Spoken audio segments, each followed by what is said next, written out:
Doon natin maintindihan yung senaryo ng Earth at saka kung nasan tayo. Kasi pag hindi natin alam ang kalendar ng God, ma-overwhelm tayo. Yung Feast of Trumpets na sinelebrate kahapon sa IFP is nag-heading yon sa returning of the King, ang pagbabalik na ni Kristo. And nagre-request sila na ang lahat ng kabahayan ay humumudyat. Kumbaga, magkaroon, kung hindi nyo narinig yung preaching ng IFP, ang magandang gawin is mamaya bago kayo matulog o kaya morning, bukas, kasi wala namang late sa gustong mag-obey sa Diyos. Alam niyo yun. Present ba tayo sa mga bawat tahanan natin? Present tayo, di ba? So, sabi nga nila, ang Feast of Trumpets ay pinapablow yung trumpets ng God. Binoblow yung trumpets ng God. So, pag nag-blow yung trumpets ng God, ibig sabihin, isang hudyat na yon. Lord, we pray, Lord, na maayos ang cellphone ni Ate Jen at hindi maghang. We plead her by the blood na maka-join siya sa amin ng mabilis. In the name of Jesus, at makahabol siya. At maintindihan niya, Lord, kung ano yung ginagawa ng God. So, glory to God. At Jen, yung Bible, Ate Jen.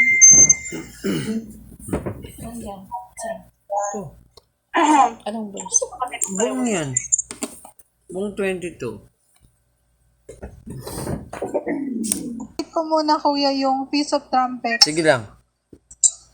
Para maintindihan ng lahat. Kasi importante yung feast kahapon. Kasi yung papasok na kingdom ng God, halos nakahalik na sa lupa. And returning to God's kingdom. Alam niyo ba kung anong sabi nung isang nakatoka sa prayer kahapon? Ano? Kahit lumindol ng the big one, Communion. it will not lead people in repentance kung walang iiyak sa bansa para manalangin. Amen. So, kahabang wala pang mga chaos sa ating bansa, kailangan talaga natin magtanim ng panalangin. Kasi hudang mabuti o maganda ang nangyayari sa bansa natin.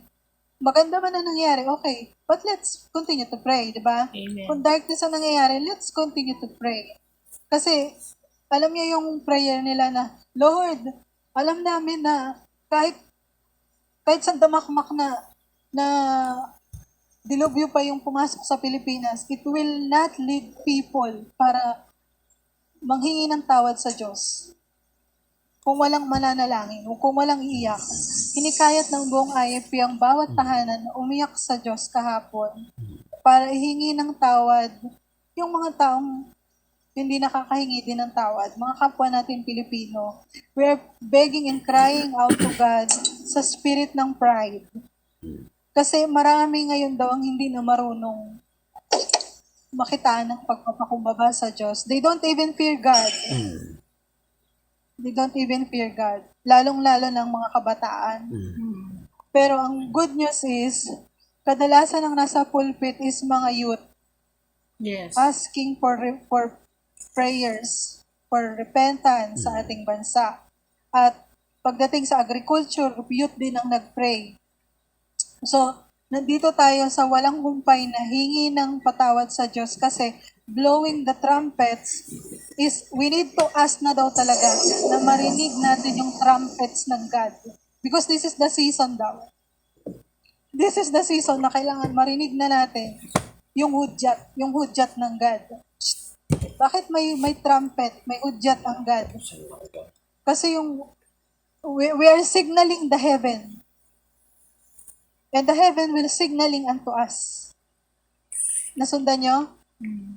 So, hinikayat ng IFP that our home must have the trumpet sound. Kung hindi kaya ng umaga, gabi natin gawin. It's a signal. Okay? Kasi kahit alam ko sa inyo, yung iba, may pasok yung iba, hindi rin nakapanood. Habang yung CR ko ay barado. Ang hirap na sitwasyon kahapon. Ilang oras kong binuhusan yung CR ko, baradong-barado. Pero, glory to God, habang ginagawa ko yun, pinipilit kong makaintindi at makarinig doon sa teaching at saka sa prayer, mga prayer points nila, which is very important. And they're praying na magkaroon ng mga prayer repentance sa bawat church. Yun na yung pinipray ngayon kasi patawid na tayo. Yung tinatawid natin ngayon is humuhudyat din tayo sa bagong season. Kasi tapos na yung 5783, patawid na tayo sa 5784. Open doors daw, sabi nila. Yung papasukin na natin. So pag sinabi yung open doors, inaasahan na natin yung lahat ng supernatural things. Ako naniniwala ako doon. Amen. Nung sinabi nila na open doors, isa lang ang pumasok sa isip ko. The Lord is opening lahat ng supernatural na. Amen. Even yung transition ng translation. Papunta na tayo dito. Open doors. Pero dalawa ito malamang open doors din ng mga pintuan ng mga enemies. Mm-mm. Dahil sabay yan eh. Matitindi. Kasi sabay yan. Yung may rivers silang, Euphrates rivers, trending na trending, ilang buwan ko nang pinakikinggan, nagtitrending ang Euphrates rivers sa Tiyo, mga oo. YouTube. True na. It's ang Euphrates daw is signaling, ang ilog daw ng Euphrates ay nagsisignal na lahat ng mga elemento ng mga kadiliman is nakawala na. Nakawala na. Yung mga dating naka-chains at saka nakatali, doon daw sa prophetic, parang may prophetic something doon na parang nakasulat din sa Bible. Hindi ko na natandaan yung verse na nagsabi na darating yung ganitong future na pag na-dry daw yung Euphrates rivers, mag-unchain yung mga nakakulong doon sa ilalim. So, papasok na tayo dito sa matinding battle, sobrang matinding battle. Pero matindi rin yung ibibigay ng God sa mga tao. Hindi ko nakagawa ng Lord na walang kalaban-laban eh. Na parang nakanganga lang tayo na antayin natin magkamamatay tayo dito. No? God is a faithful God. Mm-mm. Diba? So yon kaya ako yung tapos yung days na tinatakbo para sa Feast of Tabernacles, kailangan na rin natin mag-focus doon.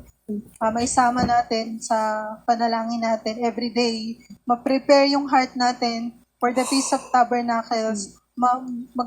Na hindi pa nag-umpisa yung Feast ng Tabernacles, that the Lord will tabernacle with us every day na. Judel, meron pang isa Kasi yan. napaka-importante na ng transition natin. Judel. Yes, ate. Yung symbolism ng Yes, feast, ate. yung symbolismo ng Feast of Tabernacles is a reminder na kasi ang mga Israelites kailangan nilang parang para i-celebrate yan, aalis sila ng kanilang mga tahanan at magsiset up sila ng mga tent sa labas ng kanilang bahay or kung saan man sila mag-gather.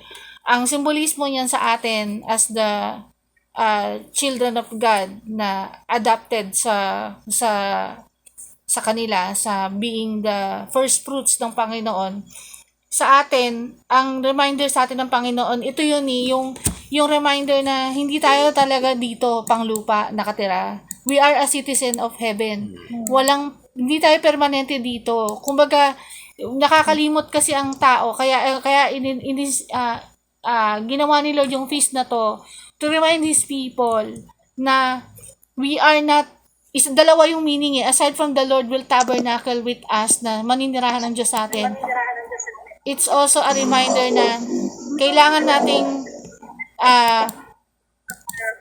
isa puso na hindi tayo citizen ng lupa, kundi citizen tayo ng langit. Kaya nga tayo may transition na kapag nag-worship tayo, pumupunta tayo dun sa Mount Zion. Kasi dun si Lord nakatira, di ba? Doon tayo mananahan. The same time, isa pa yung purpose ng Lord. Pag nanahan tayo sa Kanya, siya rin mananahan sa atin. Dalawa yon. Sige, Judah, sabihin mo pag ano, kasi meron lang ako isisingit na maiksing dream. Okay. So, yung 5784 sa Jewish calendar is 4 na pinto. Represent for revelation. That we need to ask God kung ano yun. Di ba? Wala pa akong idea dyan sa 4 doors na yan. Let us declare. Ano daw, Jodel? 5784, ang papasukin natin sa Jewish calendar, significance 4 doors. 4 doors. 4 na pinto. So we need to ask God kung ano yung 4 na pinto na yun. Why I don't have any idea sa ano na yun, sa pinto na yun. Pero umuulan ng mga prophetic kung ano-ano dito ngayon sa atin. Pero we need to move fast para makahabol tayo at maka-obey tayo sa God. Lord, hindi na tayo sa prayer. Jodel, isingit ko lang yung panaginip, mabilis lang para may sama na natin sa prayer. Kasi, I think, basta within this week, natutulog ako, hindi ko na malaya, nakatulog na ako sa upuan. Nanaginip ako na parang nasa labas daw kami ng bahay ni Ian, tapos may umuusig sa amin. May parang may accusation against us sa aming dalawa. Teka lang, commercial yung baheng. So, Sige, okay may umuusig daw sa aming dalawa. Parang hindi na kami pwedeng bumalik dun sa bahay. 'Di ba alam mo 'yon, yung lagi tayo may panaginip na parang may panaginip din ako na parang hindi na ako makakabalik ng bahay kasi nga may habulan. Oo, yan, doon ka muna. Yung sneeze mo maingay. Tapos ngayon, gusto kong bumalik dun sa bahay. Parang hindi ko matanggap na hindi ako makakabalik ng bahay. Tapos nung pagbalik ko sa bahay, kasi na-expect ko walang tao doon eh. Parang may mga babalikan lang ako. Yung pagsilip ko sa pintuan, Jodel, nabungaran ko ang nanay mo, Nanay Delia. Tapos, nandun na yung mga bata. Tapos, nandun ka raw. Basta marami daw tao. Sabi ko, ba't may tao doon? Eh, wala na nga eh. Hindi na nga ako makakabalik doon, pero ba't may tao pa? Tapos, Jodel, nagulat ako, naririnig ko yung boses ni Nanay Elsa. Nasa harapan siya. Tapos, pero ang itsura ni Nanay na nagpipreach, sa labas pa lang, naririnig ko yung powerful preaching niya. Alam mo yung parang talagang at the top of her lungs na talagang yung pag nag-warfare. Alam mo, naalala niyo ba yung boses ni Nanay, Ate Marlene, Ate Jen? Yung boses, Nance, yung boses na matapang. Na-imagine niyo, gusto kong imagine natin yun ng sabay-sabay. Boses na matapang na kapag nag-warfare, yung matapang na boses. Tapos, pero nung nakita ko si Nanay, nung una, parang inaaninag ko siya eh. Parang ulo lang ang nakikita ko eh. Maya-maya, nakita ko na parang nagkaroon na siya ng limbs. Alam mo yun, kilala niyo si, Nick Bosijic, yung yung motivator ba yun? Hindi siya Christian. Evangelist pala. Evangelist pala siya, evangelist. Na walang kamay, walang paa. Nakilala niyo yun? Nance? Ate Marlene, kilala mo yon? So, si Nanay, gano'n ang itsura.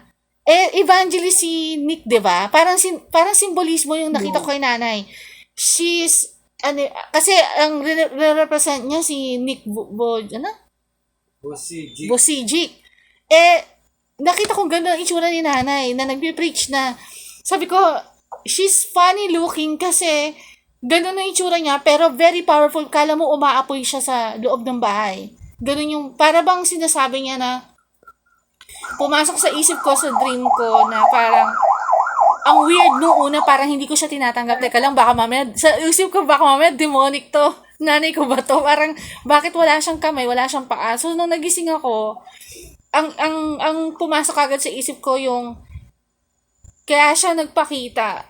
Hindi magiging kumpleto yung trabaho kung hindi niya tayo. Kaya niya pinuntahan yung bahay. Hindi kumpleto yung trabaho kung wala tayo. Parang ano siya, para din siyang kumbaga baldado in heaven. Kung hindi tayo magtatrabaho kasama siya. Kasi ano inassign siya ng Panginoon doon para maging katuwang natin. Pero sabi ng Lord, two-way yon, hindi pwedeng si nanay lang ang kikilos. Yung pagkilos natin, kung ano daw yung, kasi ang sabi ng Lord, inuuna niya on earth as it is in heaven eh. Nai-guess niyo ba, Jodel, Ate Marlene? Yung prayer dun sa yung let your will be done on earth as it is in heaven. Tayo mag-i-initiate dito. Although si nanay, ano na siya fight na siya Nai-gets nyo ba? Fight na siya kasi yung dumadagong yung boses niya, talagang she's preaching parang alam mo parang fire preacher siya. Ganun yung dating niya sa akin. Ang nakapagtataka yung audience is family. Nakita ko nire-represent ni Tita Delia, which is kapatid. Tingnan nyo kapatid. Pero siya lang yung nakafamiliarize akong mukha, si Nanay Delia. Na kailangang makipagkaisa yung kapatid. Alam mo yun, yung simbolismo niya kung paano natin i-connect yan. Yung pakipagtrabaho natin dito sa lupa. Which is timely kasi ang talagang cry ng heart ni nanay talaga is repentance talaga Alam niyo yun, yung cry ng heart niya kahit nung nabubuhay pa siya is priority talaga niya yung repentance. Kaya napakahalaga yung makikiisa tayo sa kung ano tayo yung mag-i-initiate, yung hingi ng tawad araw-araw para makagalaw yung kung sinong dapat makagalaw. Hindi lang si nanay, pati yung mga angels. Kumbaga, timely yung dream ko rin kasi parang pang gising para manatiling apoy sa atin. Kasi sobra yun yung nakita ko parang nashock ako nung una na nakita ko wala siyang. Pero sabi ng Lord, dalawa rin yung yung ibig sabihin na kahit si Nick ganun, ang layo ng nararating niya sa ministry, kahit na ganun siya, mas mukha siyang incomplete pero he is complete in Christ. Nagigets niyo ba? Amen. So sabi, parang reminder yon na we should be a basketball team. Buo tayo. Iisang pananalig, iisang ginagawa kalooban ng Diyos, iisang pinapanalangin, iisang iyak, iisang makikiisa sa bawat isa at lalo na sa body of Christ. Kasi tingnan nyo nakasentro dun sa word. Ba't ako nasentro sa katawan ni nanay? Ini-emphasize din dun, di ba, Jodel, yung body? Body Kasi na-focus ako sa area na yun na kulang yun yung pakikiisa sa body of Christ din at the same time. Na malawak talaga tong pinagagawa ng Lord kasi yung akala natin simpleng paghingi ng tawad, we're actually parang ganito yan nire-represent natin yung bansa natin. Once we ask for forgiveness, buong bansa napapatawad ng Diyos. Kaya magkakaroon talaga ng pagpasok ng matatouch talagang mga kumbaga sino yung pinakamatitigas na nakilala nyo na parang pinakamasasamang tao na dito sa Pilipinas kayang hipuin ng Panginoon dahil sa pag-iyak lang natin sa paghingi ng tawad dahil yung blood ni Jesus ganun yung power niya it cleanses all lahat ng daanan niya the Lord cleanses lahat ng daanan ng banal na dugo so ganun siya makapangyarihan so everything can be forgiven. Pero kailangan may mamagitan isusugal natin yung buhay natin in behalf of the sins of the nation and of our families. Medyo mabigat yan. Kaya wag kayong magtataka kung minsan may mga kasamang physical na nararamdaman. For example, during the times na humingi ka ng tawad sa Diyos or nag-i-intercede ka, may times na nanlalambot ka, may times na parang yung iba nga nagsusuka. Iba-iba kasi ang manifestation sa intercessors Minsan may pain sa body parts like sa ulo. Huwag nyo kagad tatanggapin yon. Amen? Huwag nyo tatanggapin yung mga pain na yon. Sasabihin nyo, Lord, tinataas ko tong pain na to kung dito sa akin, ito yung burden mo, Panginoon, I just give it back to you. And this is not mine. Kasi in-intercede mo nga yung ano eh. Nangyayari lang yan, all of a sudden, nag-intercede ka. Okay? Pero pag halimbawa, wala ka naman, hindi ka naman nag-pray, sumakit ang ulo mo, hindi yun. Kumbaga, hindi counted yun. Iba yung during intercession or during the times na na-feel mo yung burden ng Panginoon to pray, you can feel something. Pero, kasi kailangan nating manatiling hindi tayo ma-distract dun sa mga nararamdaman natin para makapag-pray tayo. Hindi tayo kabahan or kasi yung iba katulad ng mga nasanay na ni yung mga kasamahan namin noon, sila Ate Phoebe, kahit nasa IFP yan sila, naka-attend sila doon pero mayat maya pumupunta sa CR, 'di ba Jodel? Yung isabihin may nangyayari sa kanila habang nag-intercede sila kasi pag ganun yung intercession is we're interceding for their life and death. Kasi inaagaw natin sila mula sa kamatayan eh. Yung ila sa spiritual na kamatayan, especially yung mga naliligaw, yung mga kabataan, lalo na yan, very timely kasi talagang kung focus ko lang dun sa mga manifestations ng mga anak-anak natin, parang nakakabigay na eh. Pero it's a matter of believing na kaya ng Lord, basta gagawin lang natin yung pinagagawa niyang intercession. Kailangan lang natin maging faithful dito. Kasi dito ito lang talaga yung pinaka-importanteng trabaho sa atin ng Panginoon, yung paghingi ng tawad. Para sa iba. Intercede para sa iba. Sige, Jodel, go.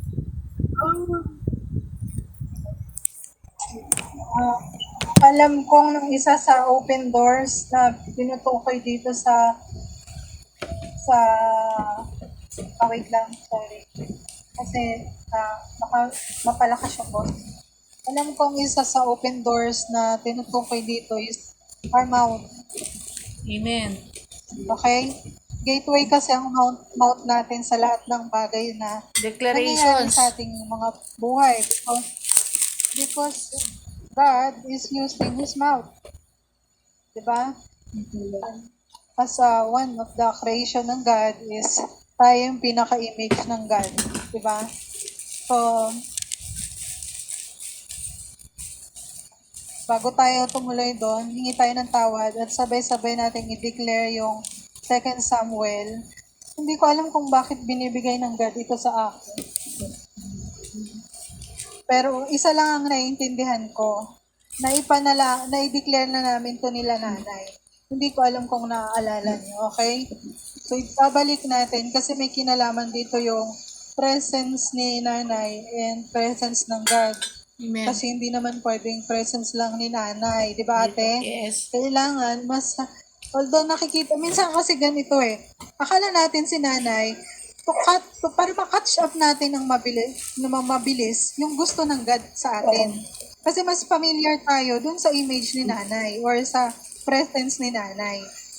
No, God is using nanay para parang alam niyo yun, mabilis nating maintindihan. No? Kasi inuunti-unti lang tayo ng God eh. And then sa susunod, malay nyo, di ba? Yung mismo presence ng God. Kaso nga, I cannot imagine na yung mismong mga cherubs is tinatakpan nila yung mga wings, yung mga katawan nila dahil sa sobrang glory ng Father. Let us pray. Heavenly Father, anaking tubig, pakibantayan. Tubig sa CR, pakibantayan. Heavenly Father, humingi kami ng tawad, Panginoon, sa aming mga pagkakasala. At Lord, nananalig kami sa oras na ito, Panginoon, na anuman ang karumihan ng aming pag-iisip, ng aming ginawa, ng aming mga salita, ng aming mga motibasyon, even ng aming mga imagination, Panginoon.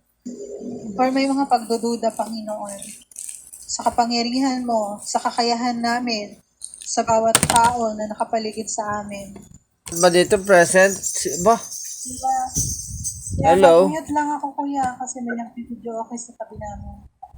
Hindi naman narinig. Walang naririnig, Jodel.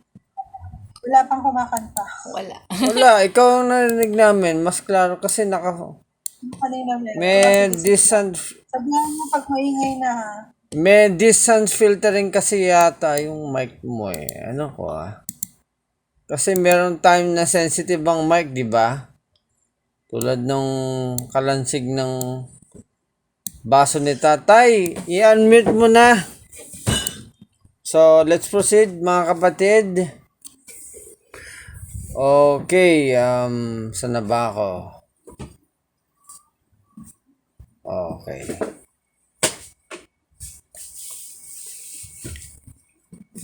Ang natin, ang purpose natin, ang topic ko, andaan nyo yung mga Bible nyo mga kapatid Teka lang po. Kasi, para tuloy ang topic ko is, tulad dati, ang topic ko kung paano nakita ng Biblia na ang Messiah natin ay si Jesus. Tama ba? Ngayon, tutukuyin naman natin kung bakit hindi kinoconsider na si Jesus ang Messiah na dumating na at muling babalik pa, di ba? Ang mga Hudyo, okay. We're talking about the Jews only. Okay. Sa biblical perspective, ang nakikita natin sa atin bilang Kristiyano, makinig dahil tatawagin ko na mamaya isa-isa sa Bible verse, na alam nating standard kung bakit si Jesus in the immediate form of teaching, because he healed the sick, he made the deaf hear, he make the lame walk, he cured the lepers, he walked water, he raised the dead, and fulfilled the word of Isaiah 53. Okay. For reason, merong 4 sa akin kung bakit si Jesus ay been rejected as the Lord Messiah. Okay? They confuse Jesus into advent of coming. So, hindi nila alam, mga kapatid, ang tinatawag na advent. Ang advent, ang first coming of Jesus and the second coming of Yeshua.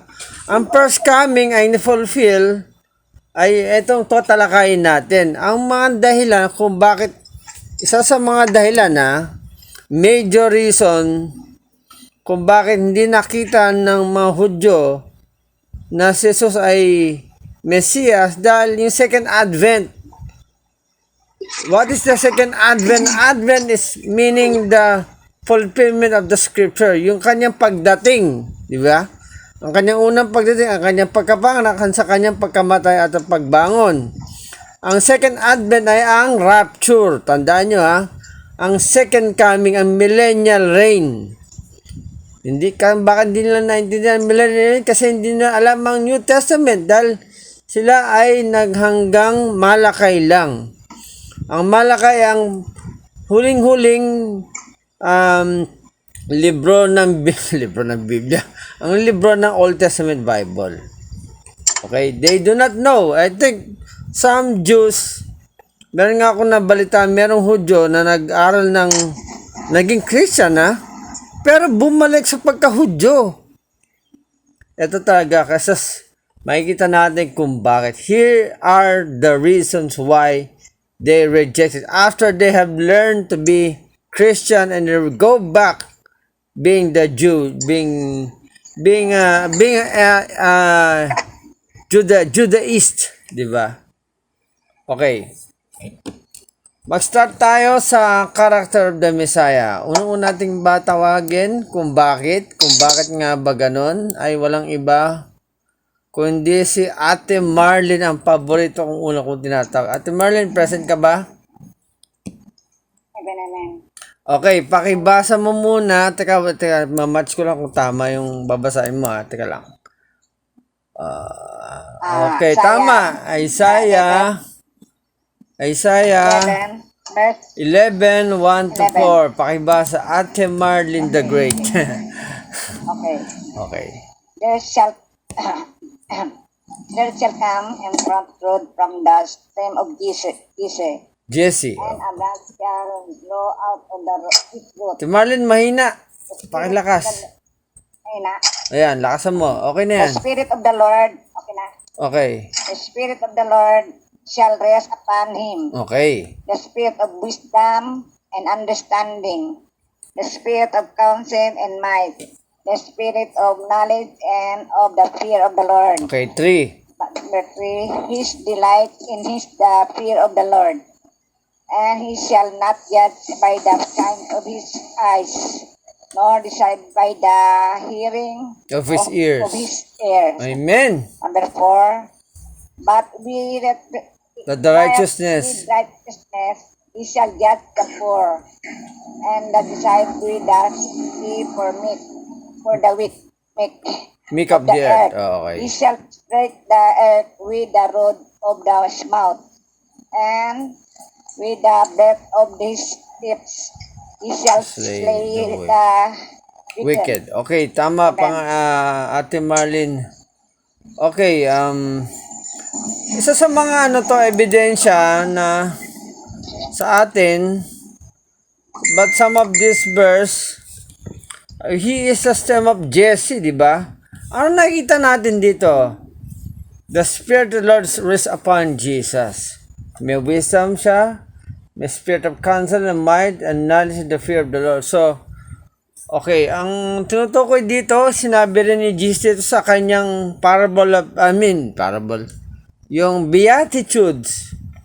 Sabi ni Ate Marin, and decide with the equity for the meek of the earth. Diba sabi sa Bible? Sabi niya sa Beatitudes, blessed are the meek, for they shall inherit the earth. And the rod of his mouth, okay, ang kanyang bibig, di ba?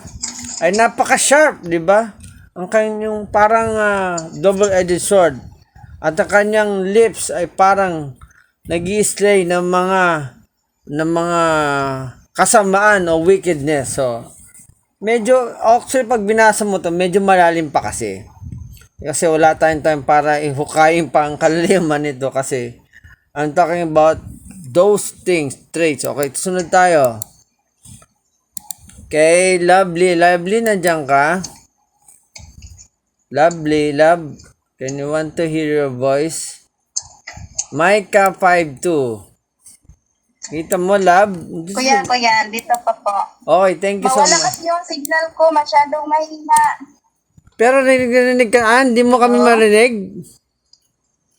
Oo, nawawala yung signal, kaya po palagi akong bumabasa. Oh, sige. Kaya mo ba Pumapatay yung signal. Hindi, okay lang ba?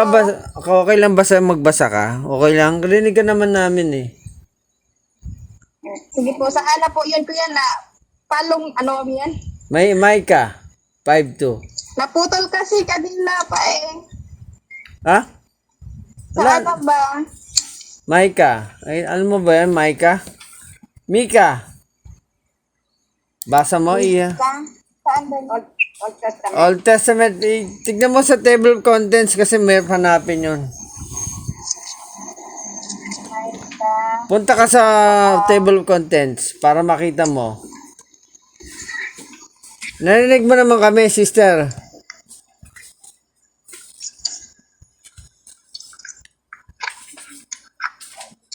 Okay lang yan. Take time, sister. Po niyo ako, kuya? Oo, ang linaw nga eh. Okay. But you, O Bethlehem... sige, maganda. Thank you so much. Please bear with me and listen, ha. But you, Bethlehem, Ephratat, though you are little among the thousands of Judah. Ayan, ha. Kahit ikaw malit sa lahi ng Judah, yet out of you shall come forth to me.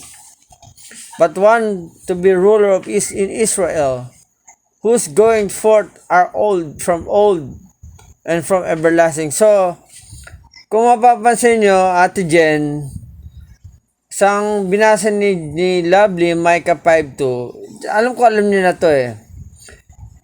Sabi dito, yet you shall come forth yet out of you shall come forth to me. Yung me niya doon, yung M is capital. Nakita nyo? Very small detail but very significant. Yung M doon, me, represent the Almighty. Diba, lagi na sinasabi ni Jesus, the Son of Man. Yung M doon na man is capital M. That means God. Even the word God must not be in small letter G. It must be big G, okay? Pag small G, ano na represent ng small G? Sino nakakaalam? Sino nakakalam pag small letter G? Anong ibig sabihin sa Christian ang small letter G? Ay ano? Who knows? Anyone? Ano? Nancy? Gods. Oo nga, anong ibig sabihin ng small G sa gods? Anong... God of the world. Hindi, tama. Sabihin ng small G is... Sige ma. Mga pagan gods? Tama. Tama, pagan gods. Diba? Gods of many gods. Si Ate Risa. Tama din si Nancy. Mauntik na malapit na si Nancy. Pero almost... Tama si Mama. Kasi nakatabi ko daya, no? Joke lang, di ba? Okay. Okay lang mag-Google. Okay, tuloy tayo. Okay, how the Messiah will suffer is found in Isaiah 53, 5-7. Sino nang magsasalita? So, Bible study tayo, ha? Sino nakakalam? Sino susunod? Si Ate Jen. Pwede ba si Ate Jen? Sige yan. Sige, Ate Jen. Pasahin mo ang very familiar natin na verse, Isaiah 53, 5-7. Okay. Very, very well-known verse. Okay. Yes, amen. Isaiah 53, 5-7. Isaiah 53, 5-7. Okay. But he was wounded for our transgressions. Alam He natin was yan. bruised for our iniquities. The chastisement for our peace was upon him, and by his stripes we are healed. Tuloy mo pa. All we like sheep have gone astray. Okay, nagkanta pa ito, diba? Kanta pa ito din mamawin to eh. We Tama. have turned everyone to his own way, and the Lord has laid on him the iniquity of us all. Okay. He was oppressed and he was afflicted, yet he opened not his mouth. He was led as a lamb to the slaughter, and as a sheep before his from the mouth. Okay, ang binasa ni Ate Jen, actually, marami nagde-deny na Jews na baka lang daw coincidence sa nangyari sa Messiah to ni Jesus, at maaring coincidence nga lang, marami kasing pinapako sa cross during those ancient times baka ganun sila mga ano. Pero sa atin, okay, alam natin to, di ba? It is one of the strong evidence and fulfillment of our Messiah. So, dito muna ako sa fulfillment. So, how the Messiah will suffer, sa 53, 5-7, and, teka,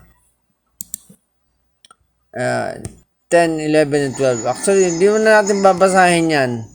Tuloy muna tayo kay Nancy kasi alam na natin itong Isaiah 53 na to Naturo ko na rin sa inyo to. Nancy, Daniel 9, 24-27. Nandiyan ba si Nancy? Nancy? Opo, nandito lang po. Okay, thank you. Daniel 9, 24-27. Medyo mahaba ito pakibasa, but we have to read, okay? Kasi this is the word of God.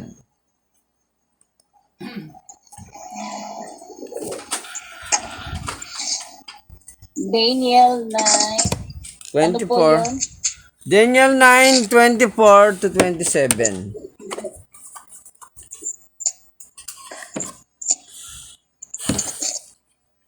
Daniel 9, 24-27. 70 weeks are determined for your people and for your holy city, to finish the transgressions, to make an end of sins, to make reconciliation for iniquity, to bring in everlasting righteousness, to seal up vision and to anoint the most holy one. Know therefore and understand that from the going forth of the command to restore and build Jerusalem until Messiah the Prince, there shall be 7 weeks and 62 weeks. The street shall be built again, and the wall even in troublesome times. Okay. And after the 70, dun lang ba? Di, tuloy mo hanggang 27. Okay na. 27. And after the 62 weeks, Messiah shall be cut off, but not for himself. And the people of the prince who is to come shall destroy the city and the sanctuary. The end of it shall be with a flood until the end of the war. Desolations are determined. Then he shall confirm a covenant with many for 1 week. But in the middle of the week, he shall bring an end to sacrifice and offering. And on the wing of abomination shall be one who make desolate, even until the consummation which is determined is poured out on Okay. the desolate. Very clear, di ba? So, pansinin mo rito, until the Messiah, okay, to restore and build Jerusalem until the Messiah the Prince, there shall be 7 weeks and 2 weeks, okay? Another evidence dito, yung the Messiah shall be cut off but not for himself. Sabihin nito, hindi siya mamamatay para sa kanyang sarili. He will die for the sin of the whole world, di ba? And the people of the prince shall come to shall destroy the city of Antioch. Okay. Okay. Another thing here is, he shall bring an end to sacrifice and offering. So, pansin mo one of the wings of abomination will make desolate. Okay. The fulfillment of the prophecy of the of the Messiah is in 2 Advent, mga kapatid. The one Advent is his first coming, and the second Advent is his second coming. It is the millennial reign, di ba? Alam natin yon. Yung kanyang pagdarating, kaya nga hindi nila naintindihan dahil yung Book of Revelation is connected to to Ezekiel and Nehemiah and Jeremiah. Iba ang ni Isaiah about the Messiah talaga in major. O sige, tuloy natin. So, okay. Yung binasa ni Nancy is the precise timing when the Messiah will come. Okay. Nakita natin. So, despite nga pati all this fulfillment, the Jews, okay, the Jewish figure out that he did not fulfill the other traits of the Messiah in the Old Testament. So, that's the sad news to them. Pansin nyo, ulitin ko despite of all this fulfillment, the Jews figure out that he did not fulfill the other traits of the Messiah. Eto na, papasok na tayo sa scripture. Kung aling scripture na akala nila hindi si Jesus ang Kristo na dumating.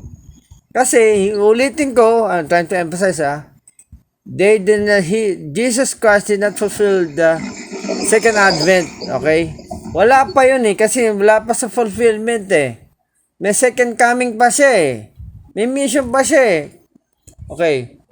Sabi ng Messiah, moment, this can't be the Messiah because he didn't fulfill. The Jews doesn't know that there's a gap of Jesus' fulfillment of his coming, the first advent and the second advent.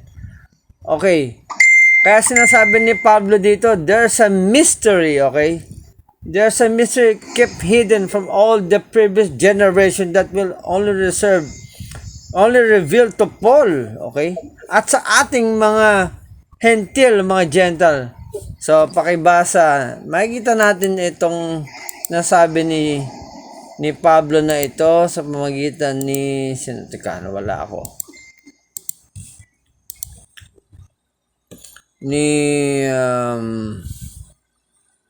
Okay, George. Si Hansane pero okay. Fulfillment. Okay. Nancy, pwede ka ba pabasa kita uli? Opo. Punta ka sa Joel Ephesians. 3:1. No. Wala. Wala sa listahan ko. Sorry. Ephesians 3, Okay. Exactly. 1 to 21. Etong tinutukoy ni Apostle Pablo na mayroong misteryo kung bakit hindi nabubuksan ang mata ng Hudyo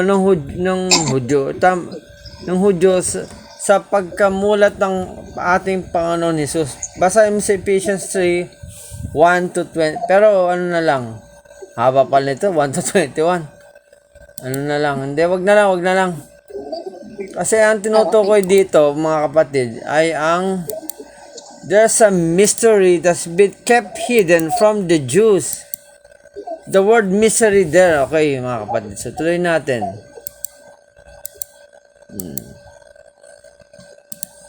Okay, see. Hidden mystery. Sama Joel. Pwede ba si pwede ba si dito si May? Pwede ka ba magsalita? Hello, May. Kung hindi pwede si May, si na lang, si Ate Jen, pwede ka ba?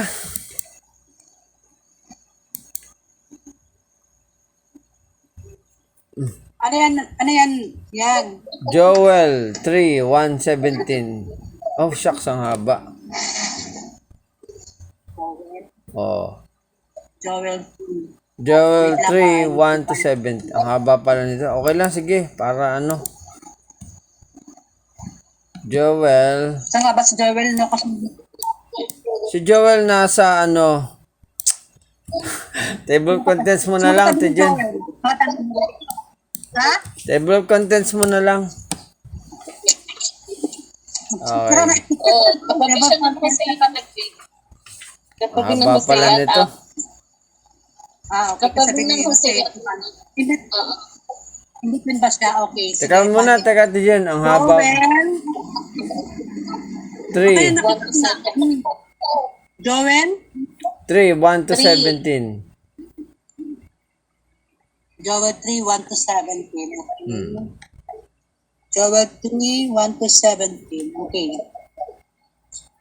God judges the nations. For behold, in those days and at that time, when I bring back the captives of Judah and Jerusalem, Okay. I will also gather all nations and bring them down to the valley of Jehoshaphat. Kaya sapat. And I will enter into judgment with them there, on account of my people, my heritage Israel, whom they have scattered among the nations. They have also divided up my land. They have cast lots from my people, have given a boy as payment for a harlot, and sold a girl for wine, that they may drink. Okay. Indeed. What have you to do with me, O Tyre and Sidon? All the coast of Philistia, will you retaliate against me? But if you retaliate against me, swiftly and speedily, I will return you because you have taken my silver and my gold, and have carried into your temples my prized possessions. Also the people of Judah and the people of Jerusalem you have sold to the Greeks, that you may remove them from far from their borders. Behold, I will raise them out of the place to which you have sold them, and will return your retaliation upon your own head.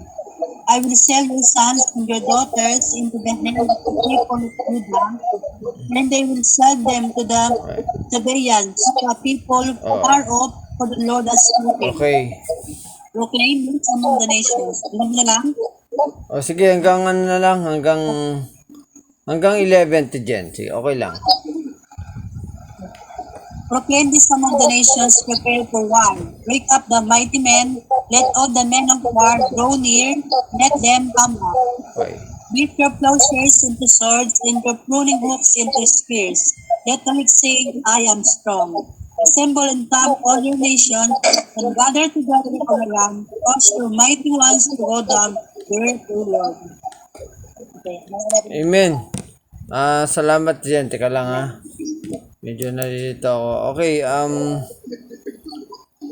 one of the expectation kasi ng ito nga pala, ang expectation kasi yung during that time na sila ay dumating si Jesus sa Jerusalem ay kasagsagan ho yun ng pagsakop ng Rome sa Roman soldiers sa Israel. Akala nila itong si Jesus ay magbibigay kalayaan sa captivity ng Romans.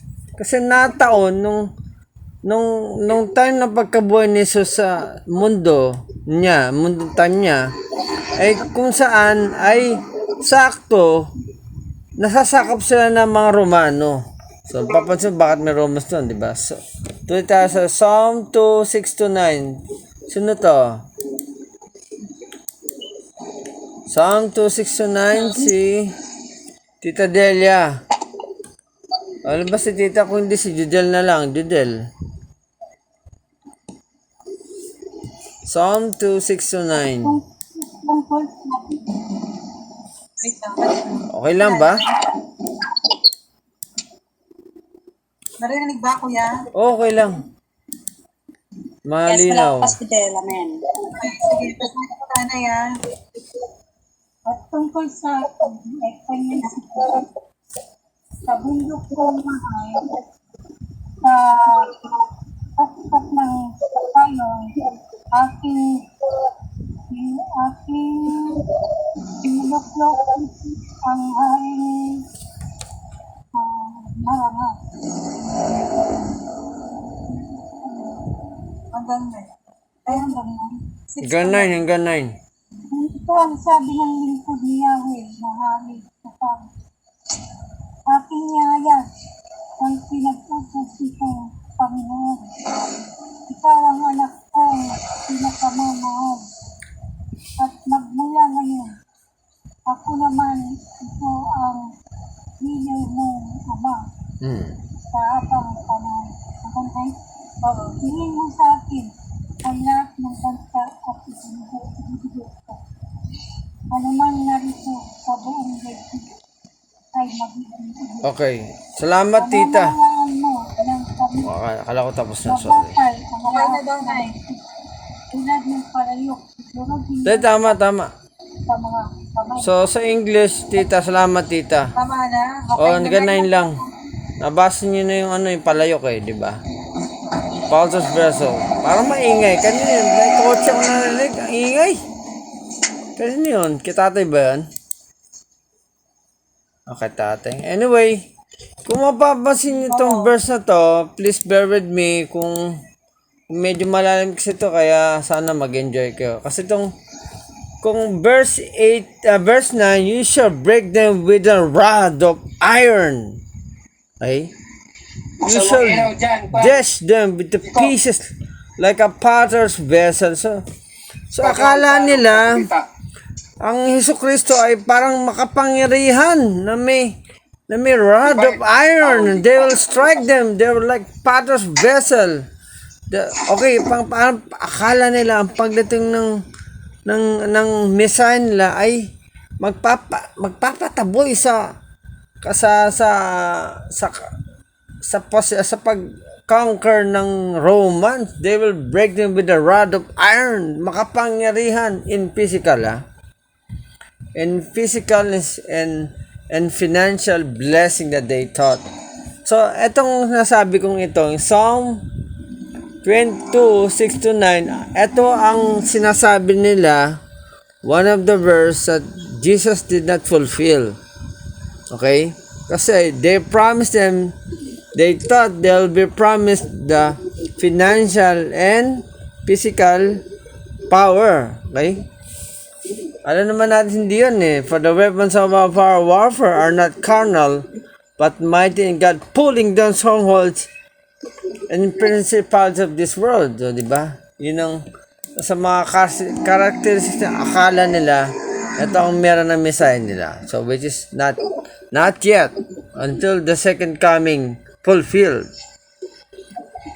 Basahin natin sa Isaiah 2:4. Kayin yun sana. Pwede ba? Isaiah 2:4. Isaiah 2:4. Diyan ba si Yin? Isaiah 2:4. Isaiah. Ay, wait lang. Wait lang ba? Yaya, ikaw na yan. Yan. Ikaw na. Medyo hirap ako magsalita dahil sa slurry speach ko, mga kapatid. Sorry Lagay mo ito doon. Sa Isaiah. Sige, baso ko doon. Lagay mo. Verse 4. ko muna.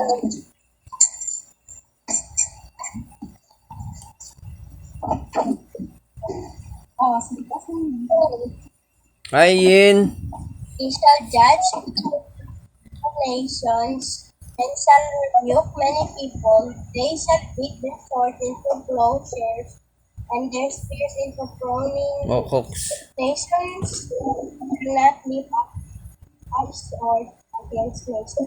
Neither shall they lift sword. So, yun, tama, Yin. So, ito sa mga characteristic ni Messiah na hindi na-fulfill daw ng Messiah natin na si Jesus. They shall beat them with a sword into plowshares and the spears into pruning hooks. Nation shall not lift up sword against the nation. He shall judge He shall judge between the nation and rebuke many people. So akala nila very powerful na darating ang kanilang Messiah. Okay? But rather, ito matindi. Sana sumusunod ka ito ang rather na sinabi ni Jesus sa kanyang mga disipulo. Akala din mga pala ng mga kanyang disipulo, Lord, di ba nasa kalagitnaan tayo ng captured na ng Roman sa atin? Lord, palalayain mo ba kami sa mga Roman to dahil ikaw ay king namin? Okay. Masasagot dito sa Acts 1:5-6. Sino na dito? Si Ate Marlene. Acts 1:5-6. Di ikaw na, Ate Marlene. Etong masasagot, medyo hirap ako magsalita. Sensya na po, Ate Marlene, diyan ka ba? Okay, sa dakle. Ano ba yun? Acts 1:5-6.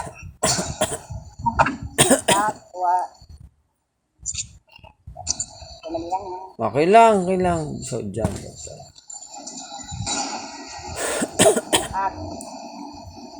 Act 1. Pwede Tagalog. Sige, ikaw lang.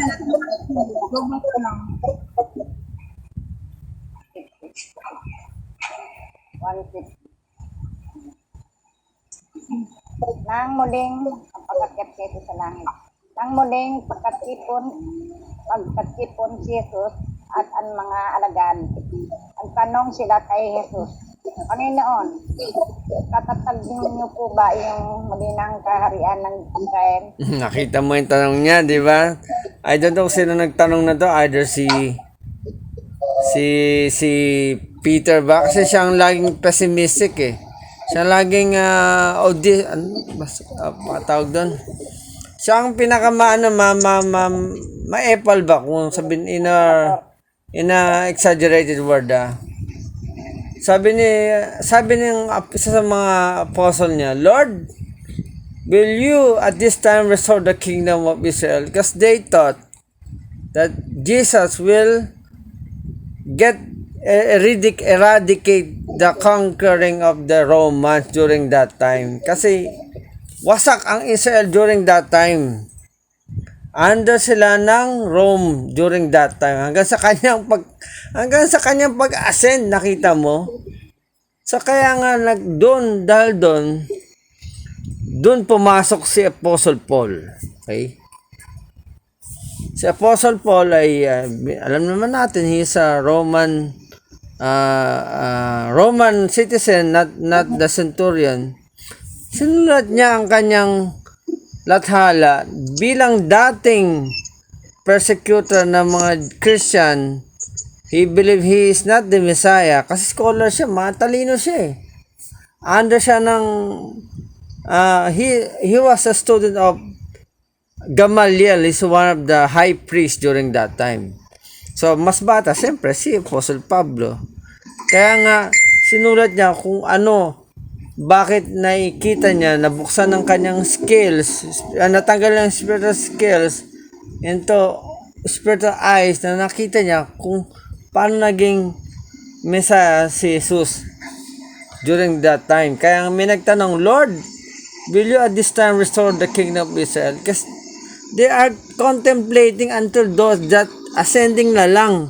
Akala na, itong hills na ito, mapapalayain kami sa authority ng Rome during that time. So even it was fulfilled in the scripture that it was not yet fulfilled by Jesus. Kasi merong millennial reign na tinatawag nga. Inuulit-ulit ko, sorry para isa one of the highlight kasi. Si Ate Jen. Ate Jen, ikaw na po. Okay. Ate Jen. Matthew 4:7. 4:7. Teka, bago ko magsalita, hanapin mo muna. May tanong ako, who among... 4:17. 4:17? Huwag ka muna magsasalita. Okay, May tanong muna ako sa inyo. Sino sa palagay nyo sa mga celebrity nakilala nyo from Catholic or Christianity to become a Muslim o Judaism? May kilala ba kayong celebrity na Kristiyano na o Catholic na? Sino? Sino yun? Tipo? Si Robin na naman yung Wala pa ng tanong. Isa-isa lang. Sino? Nancy? Opo. Sino nga? Hindi ka, anong opo? Sino? Tipo? mo yan? Tipo? Teka, ingay, isa-isa lang. Sino? Ang tanong Ano mo? ba ang tanong? Ano ba muna ang tanong? Ayan, kasi kayong sabay-sabay, kaya Sino sa celebrity na kilala nyo na Kristiyano na or Catholic na naging Muslim? Okay? Si Ruben Padilla. Oh, tama. Sino pa? Tama ka. Sino pa? Sino pa nakakalam? Isip-isip. Sinong celebrity? Okay, ako na magsisirit sa inyo kung sino kasi si Ate si Ate Opel. Hindi pala celebrity. Sinong kilala nyo na singer na nag-asawa ng 16-year-old na babae? Wala kayong kilala? Walang iba kundi si Freddie Aguilar. Sino nakakalam ng story ni Freddie Aguilar? Nancy, alam mo? Opo, alam ko yun. Ano? Tell us. Bakit siya naging Muslim?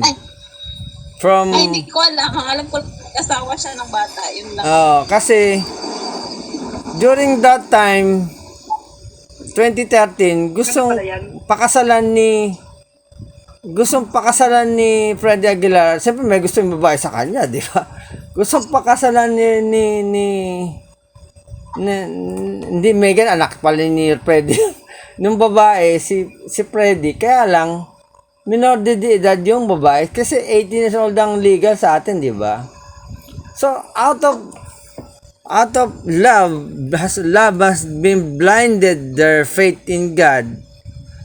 Okay, they converted those two partner into Muslim in order to marry one another.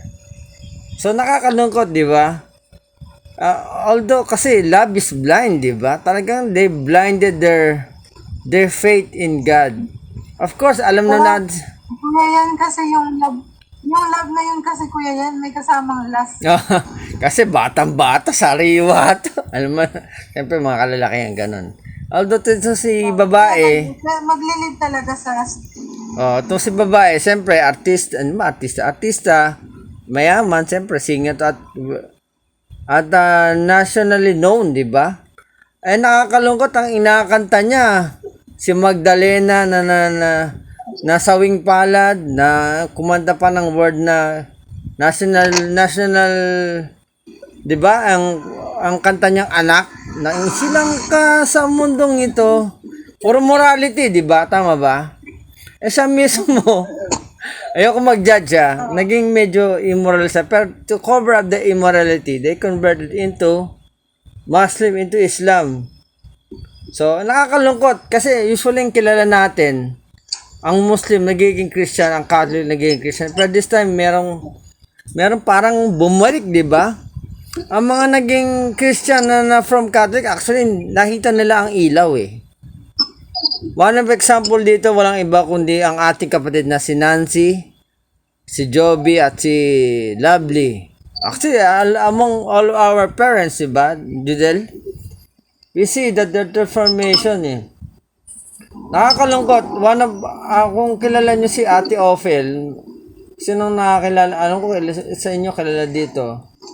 Actually, ano siya eh, malalim siyang, Judel, can you call her malalim? Dahil bukas ang spiritual na mata niya lang. Matatag mo bang malalim yun? O dahil bukas lang yung spiritual senses niya, malalim na ba tawag doon? Or, kasi bira mo, Kasi may alam niyo hindi talaga. Hindi lahat ng bukas ang spiritual senses is malalim. Hindi talaga. Oo. Bakit? may nag-amin din sa akin eh. Hindi Si Bina, di ba? Customize kayo pala, si Bina, di ba? Bakit hindi naman siya malalim? Oo. May mga things kasi na for example, yung asawa ko, si Rodel. For example, si Rodel. Dati, one time, nag-baptize ako kila Rodel, at saka nag-baptize ako sa family ko. Tapos yung lalaki, syempre hindi ko kayang buhatin si tatay, di ba? So, ang nagbuhat si Rodel. Tapos sabi niya, alam mo nang inangat ko si tatay sa tubig, may nakita akong matim na usok na lumabas sa katawan ni tatay. Sabi niya sa akin. Pero siya lang nakakita nun. Tapos alam mo ba kuya, one time nasa kuneta tayo, may senaryo kami na sabi sa akin ni Rodel. Alam mo ba kung nasan yung father? Alam mo ba kung saan naka-position si God? Sabi niya doon. Sabi ko, hindi. Pero siya pala, when we are in worship, that was Morris Cirulo, kuya. Oo, tagal na nun Sabi niya sa ha. akin,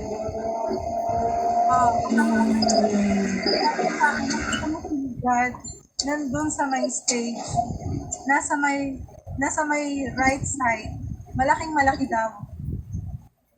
Malaking-malaki daw. Tapos parang nakaupo sa upuan. Ako hindi ko nakikita. Sitting on the Alam throne, mo yung no? parang minsan, I have, literal kasi sila eh. Literal eh. I have this parang holy jealousy na, wow, nakita niya yun? Ang ganyan, literal. Tapos ganun lang, nakita niya. Meron siyang ganong mga moment na nakikita niya yung hindi ko nakikita. Kaya alam niyo minsan, hindi rin basihan minsan yung yung Pagkalalim. malalim sa Lord. Oo. Minsan kasi, kahit hindi sila malalim sa Lord, bakit sila hinahayaan ng God in the spirit? Na parang literal, unlike sa atin, no? Kasi hindi sila kayang kumbinsi ng salita namin. Ang ganda na sinabi mo, Judel. The Lord will put evidence, His power, His omnipotent presence sa hindi natin kayang mga taong kumbinsihin ng salita niya. To see is to believe. Parang gano'n eh, no? Kaya minsan parang, kaya nung time na yun na nandun kami sa Cuneta, na-amaze ako sa Lord. Sabi ko, ay, Lord, pero parang magsiselos kayo, no? Parang, hindi ko pa maintindihan kung ano yung, at anong rason ng God. Bakit siya yung nakakita? Kaya sabi ko, Lord, ba't ganun nakakita yung asawa ko? Be prophesying part, Judel. Yung itsura mo, malaki. Ay, di pa kanya sa stage. Ako hindi ko makita sa stage. Pero siya, nakikita niya yung the spirit in literal. So, nung nag-baptize kami si tatay, dahil hindi ko siya maangat, si Rodel yung nag-angat, sabi niya, alam mo, may usok na may lumabas ni tatay. Pero siya lang nakakita, ako hindi. Tapos naamoy niya rin in the spirit, yung smell nung foul spirit na galing kay foul tatay. spirit, Mabaho daw pala. Okay So, kung makikita ninyo, hindi lahat ng instances, mababalansin natin sa lalim ng tao, kaya nakakakita yun. Thank you so much. Titignan ninyo dito yung words ng Lord. Para hindi rin kayo Ma-deceive, Kaya, tingnan mo kuya, i-compare natin kuya, tingnan mo. Ano nangyari kay Ate Open? She's serving the Lord for how many years? sumama pa siya sa spiritual warfare. Tama. At talagang literal yung nakikita din yung demons at mga angels. Literal din yung nakikita. But what happened to her? And look at sino yun? Ate Sol. Sino yun, Ate Jen? Hindi. Sa Oo, si TV. Ate Sol. Yung nandun sa bahay ni Nanay Elsa. Si Gina. Hindi, yung isa, Gina. Si Ate Gina, di ba? Oo, grabe yun. At nakita, Grabe yung bukas na ng mata nun. si Jesus nasa harap ng presence natin habang nag-worship. But what happened to her? Bakit? Kasi na-involved si Ate Gina naman. Involved si Ate Gina sa witchcraft. Hindi pa siya nakakilala kay Lord, pero hindi niya binitawan. No. So parang siyang alam niyo yung parang Mag-switch na ba tayo? Pag nakalap si Mag-switch siya. nanay, nag-agis Sige. pero Sorry. pag nakalipot si nanay, iba yung nagiging lifestyle. Yun, yung gano'n yung nangyayari. Baka ma... Sige. sige. Judel, meron pa yung napapansin mo doon sa Bible. Kaya sabi ng Lord, wag tayo masilaw yung We're may... talking about Christian naging ano pa. Alam ko. Hindi backslide. Nag-iba pa na Oo, religion. alam ko. Pero connect din Sige, to. tuloy mo. Di ba sa Bible, napapansin mo, parang may mga prophets sa Bible, pero hindi sila halos na mention. Pero take note, may company of prophets si Elisha, di ba? At saka may mga iba pang prophets na kasama si Elijah. Pero kung titingnan mo, common sa panahon ni Lord yung parang may gifting. Okay? Oo, totoo. Give mo sa kanila. Parang bukas yung mga mata nila, spiritual eyes nila. Pero why are they not ganun ka-mention sa Bible? Sino? Ibig sabihin kasi, parang, God, ang basihan kasi dito, whether you have gift or not, tinitingnan ni Lord yung character. Mas nag-weight yung character ni Elijah during their time. Kaya siya lang yung na-mention. Yes. Kasi kung tutusin, tingnan mo ha, meron na-mention pang isang... Kung susukatin, Sige. Kakayata. Wait, last na ta, Judel. Kung Dahil sa tutusin, tanong ko na yun, sanga-sanga na kayo dyan. Okay lang. di ba si Elijah, may isa pang prophet na na-mention, si Elisha. Siya lang yung worthy na mapasahan ng mantle ni Elijah. Ibig sabihin, Kasi willing siyang matuto eh. oo, ibig sabihin, there are a lot of people that are gifted, pero ang tinitingnan talaga ng Lord dito yung character, kaya sila lang yung talagang na-mention sa Bible. Pero it's a common thing talaga na may gift. So, ibig sabihin nito, wag tayo masilaw sa giftings. Kasi, pag ginusto ng Lord na bigyan ka, bibigyan ka eh. Pero gusto ng Lord unahin yung character. Kasi may possibility na tumalikod ka sa Diyos kahit na may giftings ka. Okay, ang true topic kasi natin, ang Kristiyano na nagiging Muslim pero napunta sa giftings. Halos may pressure ako dito. Bawal ako magsalita. Siyempre, it's my time. Ako ang bida muna. Okay, si Ate Jen, nakalimutan natin. 417. Kasi kagaya sa akin, marami rin ako na-encounter na ganyan. Kristiyano na sila, bumalik pa sila sa, naglipat pa sila ng other, religion. Pero, alam niyo yun, parang, may mga ganyan din akong na-encounter. Iba-iba pero kung babasihan mo talaga, susukatin mo yung karakter talaga yung titignan ng God. Kasi kaming dalawang mag-asawa, hindi ko man siya kasama lagi sa lahat ng fellowship ko, pero alam niyo yung parang I sense in the presence of God kung asan siya. Wala ko dun sa God. Kung titignan niyo yung lalim, hindi talaga basehan yung giftings. Kasi lahat ng giftings natin may purpose kung bakit naka-assign sa'yo yan. At bakit ikaw yan nakakita. Hindi sila. Oo nga, tama. Dudel, tama sa... Ang ganda ng explanation mo, kaya ka mo pinakitaan ni Lord ng spiritual dahil yung minsan taong dininiwala sa salita lang. Tama ka, napakaganda ng revelation ni Lord sa akin. Sa amin. Ate Jen. Look what happened to Saul. Look what happened to Saul, kuya. Diba? Sige, what's up? Yeah. Paano siya nakonvince ng Lord Si Saul sa mapapakos. Oh. Nakita Di sa ba kanya. sinatitaan yung mas maganda? Oo, tama. Dahil na ano eh. Taong mga... Papatay niya lahat ng Christian eh. Sige. Tuloy mo, Ate Jen. Pinapapatay niya eh. Walang makalapit na Kristiyano. Okay. Okay. Ate Jen, sige, salamat. Giselle, marami pa tayong mag-usap mamaya. Sige. Sigurado yun, dahil marami akong magandang question eh. Sige, tuloy mo. Tao muna ako. Etong sinabi ni Matthew Jesus. 4:17. Okay. From that time, Jesus began to preach and to say, repent, for the kingdom of heaven is at hand. Oh, di ba si John? Si John the Baptist, di ba parang nagsabi din siya ng ganito? Oo. Oh, sinabi niya rin to.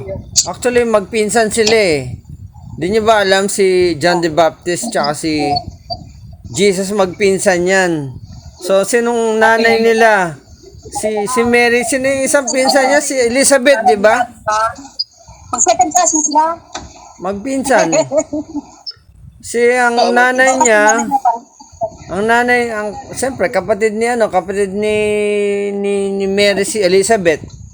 Di ba? Asa, Ba? O pinsan? Bakit? pinsan, kapatid. Pinsan yata o yata. Thank you sa update kasi hindi ko naman alam lahat. Pero magkamag-anak sila. Kaya nga, itong pinsan niya, akala niya, okay, ulitin ko, kung akala nila, kung bakit sinabi ni Jesus to, repent? Anong mababala namin doon? Anong kalayaan namin doon? For the kingdom of heaven is at hand. At hand. It's true spiritual thing, not the material thing, not the physical blessing, but repentance they taught. Okay? They'll be free from the oppression of the Romans. Yan. They thought that they will build the third temple that's been destroyed by the enemy of the Israel. Kasi yung second temple, nasira na. Yung second temple na ay ginawa ni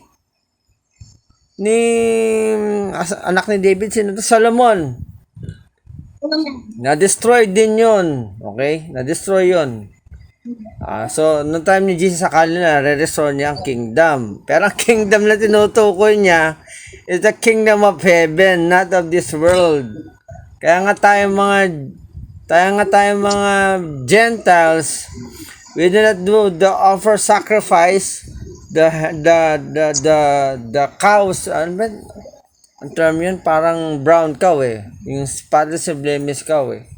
Because we are the chosen generation to the remnant warriors to fulfill the kingdom of heaven. It's already fulfilling. So, tuloy natin. Pag di natapos to, I have to slowly but surely continue next Sunday. Pero abot tayo, I think so. Pero kung hindi, okay lang. So, sunod natin ito. They expect the whole regenerate physical material blessings. Nancy, Jeremiah. Ano yun, kuya? Nakita mo ba yung kodi ko? Jeremiah 31, 1 to 12. Medyo mahaba Kituloy mo lang. Jeremiah 31, 1 to 12. Okay, ito yung akala nila. Okay, sabihin mo muna. Mahaba to pakibasa. Sige po. The remnant of Israel say, at the same time, says the Lord, I will be the God of all the families of Israel, and they shall be my people. That says the Lord. The people who survived the sword found grace in the wilderness. Israel, when I went to Israel, the Lord has appeared of old to me, saying, yes, I have loved you with an everlasting love. Therefore, with loving kindness I have drawn you. Again, I will build you, and you shall be rebuilt. O Virgin of Israel, you shall again be adored with your tambourines, and shall go forth in the dances of those who rejoice. You shall yet plant vines on the mountain of Samaria, In Samaria. the planter shall plant Samaria, and planters shall plant and eat them with as ordinary food. For there shall be a day when the watchmen will cry on the mount of Ephraim, Arise and let us go up to Zion, to the Lord our God. For that says our God, Sing with gladness for Jacob, and shout among the sheep of the nations. Proclaim, give praise, and say, O Lord, save your people, the remnant of Israel. Behold, I will bring them from the north captive, and gather them from the ends of the earth. Among them, the blind and the lame, and the woman with child, and the one who labors with child together. A great throng shall return there. They shall come with weeping, and with supplications I will lead them. I will cause them to walk with the rivers of water in a straight way in which they shall not stumble. For I am father to Israel, and Ephraim is my close-knit brother. Hear the word of the Lord, O Israel, and declare it in the isles afar off, and say, He who scatter Israel will gather him, and keep him as shepherd, thus his flock. For the Lord has redeemed Jacob, and ransomed him with a hand one stronger than he. Therefore they shall come and see in the height of Zion, streaming to the goodness of the Lord, for wet and new wine and oil, for the young of the flock and the herd. Their souls shall be like a well-watered garden, and they shall sorrow no more at all. Okay. Thank you so much, Nancy. So, ang sinasabi ni ni Nancy dito, they expect the Messiah to regenerate the Israel spiritual life, okay? Rather, they para lumalabas, oh, Jesus is a blasphemer. How can we tell that he is the Messiah of ours? Nagkaroon pa ng hamon si Lord. I don't know kung bakit. One of the verses this also, okay. Thank you, Nancy. Very good. Si tatay na, Tay? Matthew 24:2. Tay? Matthew 24, Matthew 24 o 15. 24:2. Matthew 24:2. 24 to. Oh. And Jesus said unto them, See ye not all these things? Verily I say unto you, there shall not be left here one stone upon another that shall not be thrown down. Oh, sabi ni tatay dito, do you see these things? Sabi, nakita mo itong mga to? Sinasabi ko sa'yo, ni isang bato, it will not one stone shall be left up upon another, it shall be thrown down. So, how could this be the Messiah? I thought the Messiah will rebuild the third temple that was fallen. Temples built by Solomon. This could no. This can't be our Messiah. How dare he say that? Sabi ng mga Jews. Sabi ba ni Lord? Sabi pa nga, in 3 days I will build up. Tapos sabi, how? This man is blaspheming. This temple is built in 60 years and he will build up in 3 days? Anong tinutukoy ni Lord doon? Anong temple yon? Di ba sinabi ni Lord din yon? Ang temple ay the kingdom is talking about spiritual temple. Yung 3 days, may ibig sabihin pala is sinasabi ni Lord, I don't know sa New Testament. Yung 3 days na yan, babangon siya, di ba? I'll build this in. Nakita mo yung spiritual implication nito.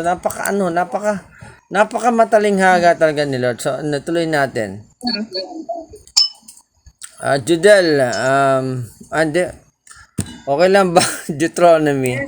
Medyo kasi, kaya ko napupulot to kasi, ito naman yung pamamaraan ng, sige, sabihin mo muna, bagitin mo muna. Deuteronomy. Deuteronomy, ano yan? 6, Anong chapter yun? Deuteronomy 6:4-5. Okay na, titignan ko lang. Ay? Nandito ba ako? Teka muna. Tama. Walang 44 sa next. Ay, 4 and 5. 6, 6. 4, Wala yata. Okay. Oo. Nabanggit ba to sa sa Facebook? Nabanggit ba to? Oo nga pala, 6:45. Ano ba yan? Deuteronomy. Parang wala ako sa ko dito, kodigo ko Ano ba to? Wait lang. Sige. Chill ka lang, kuya. Wala nga. Ba't ganun? Naligaw yata yung salita ko. Rinig ba? Didel, wag... Opo.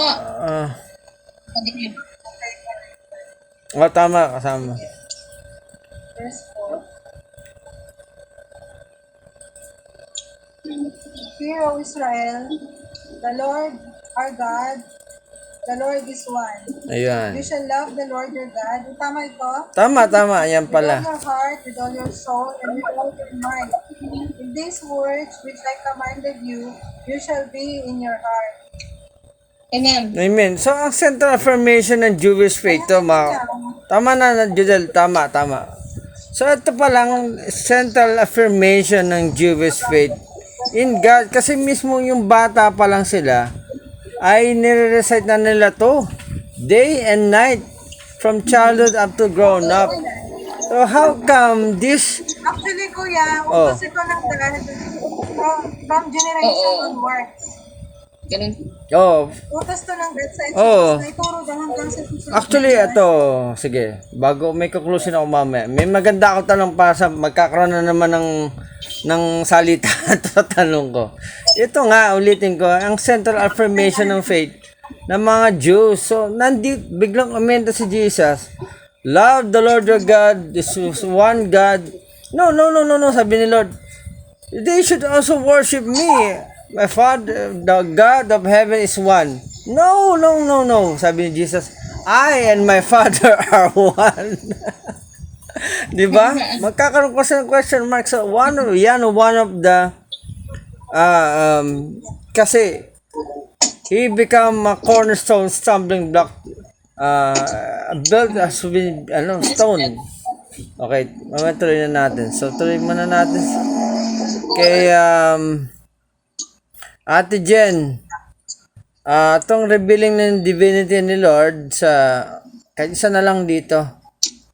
John 8:58. Basahin mo na ng John 10:30-31. Ate Jen. John 10.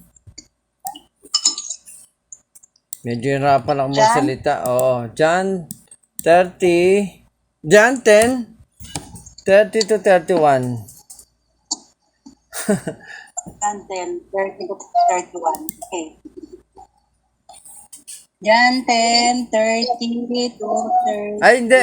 Ate Jen, sorry. John 8:58 ka muna. John 8:58. No. John 8:58. John 8 ka muna. John 8:58. 58. John 8:58. 58. Okay. 5:8, diba? Oh. Jesus said to them, most assuredly I say to you, before Abraham was, I am. Okay. Ang linaw doon ha. Sabihin nun.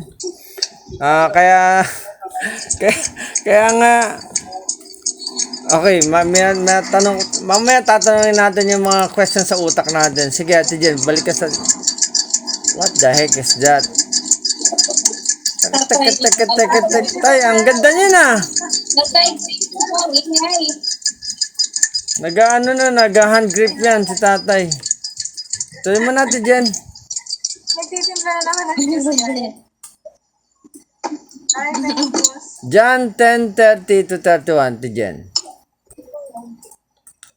Ito pa si John tatay. 10:30-31. Oh. Okay. I and my Father are one. Then the Jews took up stones again to stone him. Okay. Jesus challenged the teacher. So Ate Jen. Salamat, Ate Jen. Okay. So, he also uses I am. Okay? When you say I am, the word refers to God only. Sabi, Before Abraham was, I am. Say, I am. Yung I am na yun, para kay God lang yan. No. The Father are one, di ba? Kaya nga nagkaroon ng confusion. I'm sorry to say, pero it's God's way, it's Jesus' way. Okay, kaya nga si Sidrot, mga kapatid, kilala si Sidrot, di ba? Si Sidrot ay ang Jewish, naniniwala kay Yeshua, di ba? Kaya nga, they want them to be as one. Kaya nga, may na one, Nancy, yung book na ano? Ano yun, ma? Yung padala ni Nancy na kay... The final quest? No, yung pinindus na libro, ma? Hindi. Kay Sidrot. One Human, yung pala. One Human Bible. Kasi, ang objective ni Sidrot, kasi si Sidrot ay ang Jewish yan eh. Before he was a religious Jews, and Jesus opened his spiritual eyes to make the Gentiles and Jews to become one. Okay? So, yun nga. Okay, may tanong ako. Meron bang instance na ang mga Jewish ay, during that time ng pananungkulan ni Jesus, meron bang time na gustong gawing hari si Jesus? Diba meron time na ganon? So, mababasa natin yan kay tatay. Hindi, wala pa tayo sa sinasabi ko. Sorry. Medyo nalilito na ako. Tay, ikaw na. Matthew 15:1 to 2. Matthew ano? 15:1 to 2. 1 to 2? Oh. 1 to 2 lang? Oh, 1 to 2 lang. 1 to 2. Ha? Oo. 1 to 3? 1 to 2. Ha? 1 to 2. 1 to 2 lang? Oh. Then came to Jesus scribe and Pharisees which were of Jerusalem, saying, Why do thy disciple transgress the tradition of the elder? For they was not their hand when they ate bread. So, tama tayo, salamat. So, nagtatanong, kasi ang tradition ng, siyempre, ang tradition ng Jewish to make them clean. Hindi sila, Ano gitay? Ano sabihin mo? So, they want to wash their hand in order to make clean. Kasi ang ano naman ni Lord, of course, walang masama sa paghugas ng kamay. Pero, anong tinignan ni Lord? Yung paghugas ng kamay ba o ang kalinisan ng puso nila? Their heart is washed by cleansing by the blood of Jesus, diba? But this Jewish has been retaining to be a tradition that they just want their hand to be washed, even their heart is not clean. So that's one of the thing that God challenged the religious teachers. Itong sinabi ni Tatay to Matthew 15. So the Old Testament figured the priest, the annual sacrifice, the Yom Kippur. I'm talking about ultimate Yom Kippur. Okay, sunod na tayo. Kuya, Oh. kuya, Oh. sabi nga ni Dede, one time si nanay naririnig, sobrang pagod niya Sunday. Sabi niya sa akin, kung pwede nga lang hindi maglinis ng bahay kahit hindi ko kasi hindi ko talaga gagawin. Tapos gusto ko pang ihanda yung sarili ko sa Lord. Pero maglilinis ng bahay, magluluto. Oo. Oo nga. Kasi yan, alam niyo yan, sa dito sa earth, no, naging basehan natin is yung nakikita ng mga mata. Isa sa yung spiritual need ng God, yung response natin sa Lord. Sige, Dudel, medyo medyo inihingal ako, pwede bang tuloy mo muna? Actually, hindi pa tapos eh. Medyo mahaba pa kasi. Hinihingal ako dahil sa ano. Ha? Saan na ba? Saan ka na? Hindi, hinihingal ako sa Saan ka ano. na banda na verse? Hinihingal ako sa pag tama. So nakita mo, who is this man? Sabi ng Pharisee. Only God can forgive sin. Diba? Sabi ni Jesus, Lord, well, ano mas mahirap? Tumayo ka at maglakad o yung kasalanan ay pinatawad ko? Gulat sila, diba? Kasi alam niyo mga kapatid, during that time ng mga prophets, ang kaya lang nila ay magpagaling ng kasalanan, magpagaling ng may sakit. Pero mas malupit tong prophet na to, nagpapatawad ng kasalanan. Diba? Which is abomination the eyes of the Pharisee. Diba? Kaya isa sa mga dahilan kung bakit hindi nila tatanggap na si Jesus ang Mesiyas. Okay? Kasi I believe yung Messiah nila hindi nagpapatawad ng kasalanan eh. Kasi tandaan nyo ang Hudyo may na-expect na Messiah pa rin. Okay? Hindi Jesus ang Messiah nila, pero mamaya ko i-explain sa inyo. May sasabihin naka-parallel kasi eh. Tama sinabi. Salamat na Joby, salamat. Ate Marlene, Micah 4:1-3 please. Napagod ako dun Mika.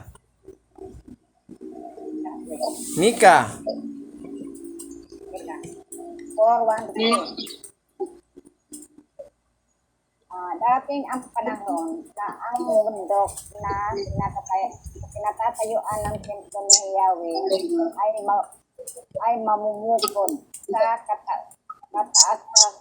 kataasan ng sa lahat ng bundok. Dito siyang dadagkilain kaysa lahat ng burol. At dudulog dito ang maraming bansa. So, daragsa ang maraming tao at sasabihin nila, hali kayo, tayo na sa bundok ni Yahweh, mundo ng Diyos ni Jacob, upang malaman natin ang nais niyang gawin natin. At nagsisisi tayong sumakal sa kanyang kanta, sapagkat magmula kayo ang katuruan at sa Jerusalem ang salita ni Yahweh. Hanggang sa yun siya ang mamamagitan sa mga bansa at magpapairan ng katarungan sa lahat ng lahi. Kaya gawin nilang tanim ang araro at kanyang mga tabak at karit naman ang kanilang mga ibat. Okay. Hindi na mag-aaway at sa pagsisigba, hindi na magsasanay. Amen. Amen. So, may tatlong paniniwala. Tama. May tatlo kasi paniniwala na ang Judaism. Many Jews believe that the Messiah will come. He will do the following: rebuild the Temple of Jerusalem, bring out the new Messianic age in which all people will live in peace. They thought that. And bring to awareness of God to all people. So, kasi may appointed time, di ba? Kasi it was revealed first for the Jews and now for the Gentiles to us. So, ang characteristic nila, ang inasa nila, ang number one, yung Messiah nila ay magpapalaya sa mga dami naman sound effect. Okay lang. Akala nila yung aso tatahimik. Akala nila yung Jewish ay malalaya from Roman oppression. At pangalawa, they will rule and reign with the rod of iron. Parang kamay na bakal ba na parang Superman. Parang pag unang hipa niya, lahat ng babagsak ng kalaban niya. Hindi ganun. Akala nila, their life will be full of prosperity and physically Pero ang nireveal ni Lord, our spiritual blessing lang talaga. For repent, for the kingdom of God is at hand. So, which means, sinabi ni Lord doon, it is a spiritual kingdom which is in heaven. Kasi sabi ni Lord, kung ang kaharian ko dito sa lupa, ako kayong mga servant will fight, di ba? Sinabi ni Lord yun eh. Okay, tuloy natin.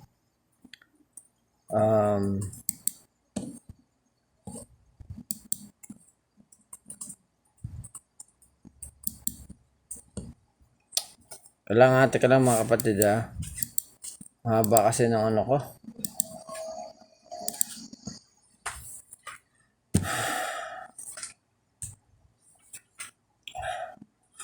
Jen, ikaw na sa 11 to 12. Isaiah 11.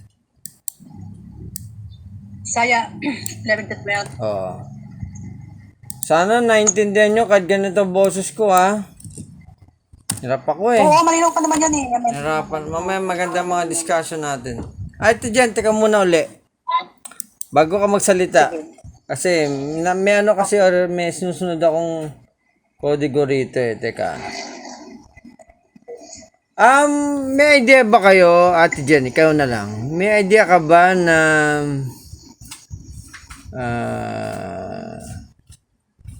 naniniwala ang Hudyo sa Trinity? Naniniwala? Yes or no lang. Kung alam mo okay lang, kung hindi okay lang. Naniniwala ka ba na ang Hudyo ay naniniwala sa 3 persona ng God? Without Google Sa ano ko lang, parang hindi. Tama, very good. Tama. Eto, tanong ko. Kasi, Sige. Sige nga, may alam kang... kasi kung nagniwala sa Trinity, dapat hindi sila nakintay pa ng another Messiah. Dapat accepted na nila talaga na si Jesus talaga yung Messiah. Hindi na sila Tama. Ito, another question. Sumagot na lang kayo. Does the Jewish naniniwala sa Holy Spirit? Yes or no? No.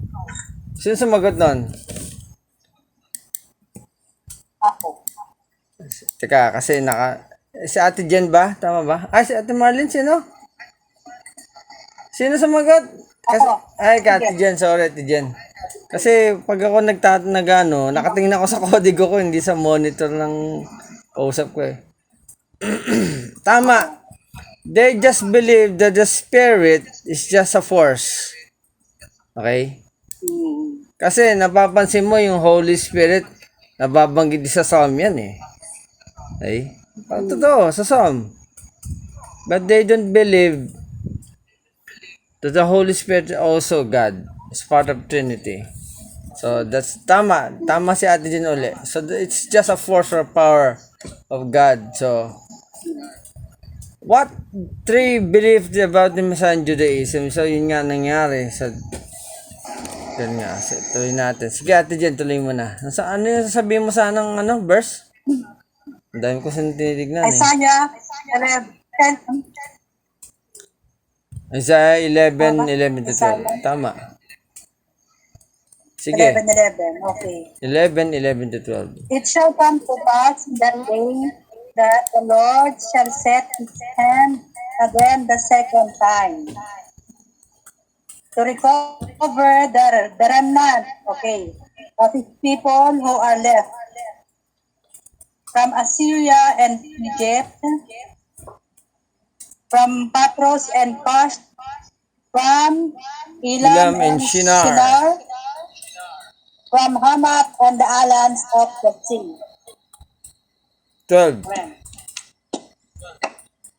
Until 12? Hanggang 12. He will set up a banner for the nations and will assemble the outcasts of Israel and gather together the dispersed of Judah from the four corners of the earth. So, kung kalaliman lang mga kapatid, this Isaiah, ang tinutukoy ni Jesus dito ay ang kanyang second coming, ang kanyang millennial reign. Okay, who will gather to disperse the Judah from the four corners of the earth. ang unang coming niya, hindi pa nangyari kasi ang appointment niya lang ay sa mga Jews na bibigay niya kaya nga napakalaga na nag-gather siya ng chosen niya to spread the gospel to the Gentiles. Di ba nangyari yung sa kanyang pagdating, merong isang nakalusot na Gentile, di ba? Yung nagbebeg ng kagalingan ng kanyang anak, di ba? Sabi, Lord, kahit bumabagsak ang iyong pagkain mula sa table, kahit yung aso anong term, even the dogs eat the crumbs of their master. So na-touch si Jesus doon. 'Di ba? Ang radical ni Jesus? Sabi ni, it's not my appointed time for you Gentiles. I'm here for the Jews. Pero sinabi niya, oh, your faith is unbelievable, 'di ba? Kaya nga yung time na 'yon, ang ano niya lang is ang Jewish, pero yung Jews mismo, 'di ba? Kasi he is aligned to the will of the Father, what he will do. Ito. Mamaya ko sasabihin sa inyo. Kaya yung mga tao niya, yung mga disipulo niya, sila, lalo na si Paul, pumasok si Paul, di ba? Hindi naman nakita ni Paul, sa senaryo ni Paul si Jesus, pero dahil sa mga disipulo niya lang. So, yun nga. Tuloy natin. So, yun ang dahilan kung bakit alam niya na yung sinasabi dito ay ang second advent ni Lord. Hindi ito ang first. Kaya akala, hindi naman nabalbal ni Jesus. Ba't naniniwala ko sa Messiah? Dapat fulfill niya na yan. Hindi ganun eh. Kasi hindi na sila nababasa ng New Testament. Kaya nga sinabi ni Paul, the mystery was hidden from them, it was revealed to me, sabi ni Paul. Because he is a preacher now to the Jews and to the Gentiles. Okay, tuloy natin. So na ba tayo? Medyo nahihilo ko. Teka Miss Ezekiel. Wag na tong Ezekiel, medyo mahaba pala to. Ako na lang, John, sa akin, John 11, 45 to 53. Medyo hiningal ako, ma. Medyo mas stiff yung katawan ko dahil ganun pala pag 45 to 4. So, the plot to kill, oo nga eh. Sensya na kasi, gusto kasi, though there are many of the Jews had come to Mary and seen the Jesus believe. But some of them went away to the Pharisees and told them things they did. So the chief priests and the Pharisees gathered a council. What shall we do for this man's many signs? Sabi ng mga Pharisees, if we let him alone like this, everyone will believe in him. Then the Romans will come and take away our bold place in our nation. One of them, Caiaphas, the high priest, said, you know nothing of. Do you not consider the expedient for us is one man should die for the people, and not for the whole nation, and not that the whole nation should be perished? So napansin mo dito, ito pansinin niyo tong binasa ko si Caiaphas, high priest ng Pharisee. Sinabi na, do you consider the expedient that this one man should die for the people, and not that the whole should not, so therefore not the whole nation should perish. So high priest to now this he did saying his own authority, but being high priest this year, he prophesied that Jesus will die for the nation. So etong Caiaphas na to, alam niya kasi aral to ng Bible na mayroong isang tao ay mamamatay for the sake of the whole nation, and yet they should not believe that this is the Messiah because of the some part of unfulfillment of messianic preferences of the Savior, di ba? So this Caiaphas knows the scripture, this Jesus will fulfill the part of the Isaiah. Diba? He will die for the nation of the Israel. Pansin mo nasa New Testament si Caiaphas, high priest yan Yung sinabi ko sa John 11:45-50.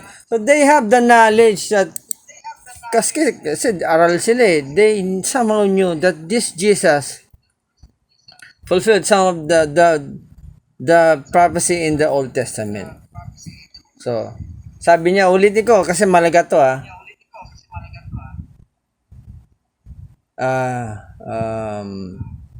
that this one man should die for the people and for therefore not the whole nation should perish. So, alam niya.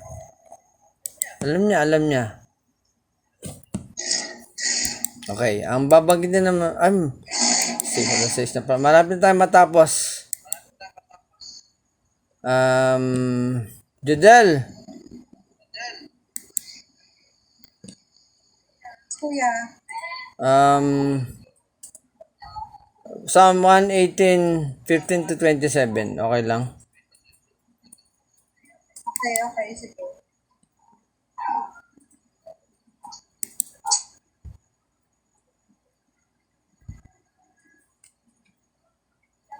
Chapter 15. 15-27. Sa mga malagang scripture to ng pagka-Messiah ni Jesus, kung bakit na-reject siya. It was also being prophesied to some.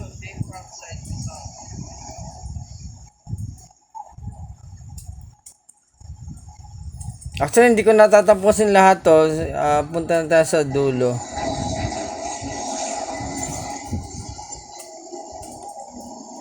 Medyo overtime na tayo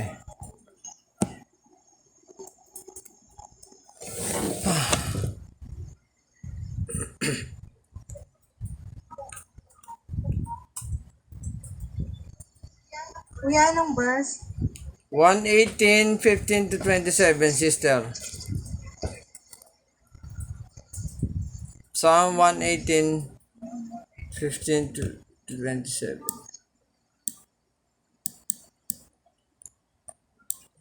Wait lang Haba pala nitong ginawa kong Bible study. Ay! Judel. Ano na lang basahin mo? Kuya. Dito na ako. Hindi. Masyado mahaba. Gawin mo na lang 21 to 22. 21-22. Psalm 18 pa rin. Psalm 118 pa rin. 21-22.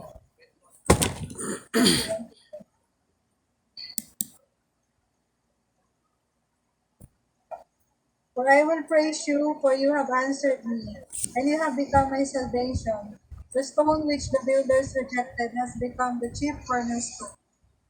Tama. So, nakita nyo, the stone which builders rejected has become the chief cornerstone. Alam mo, napakalaga ng sinabi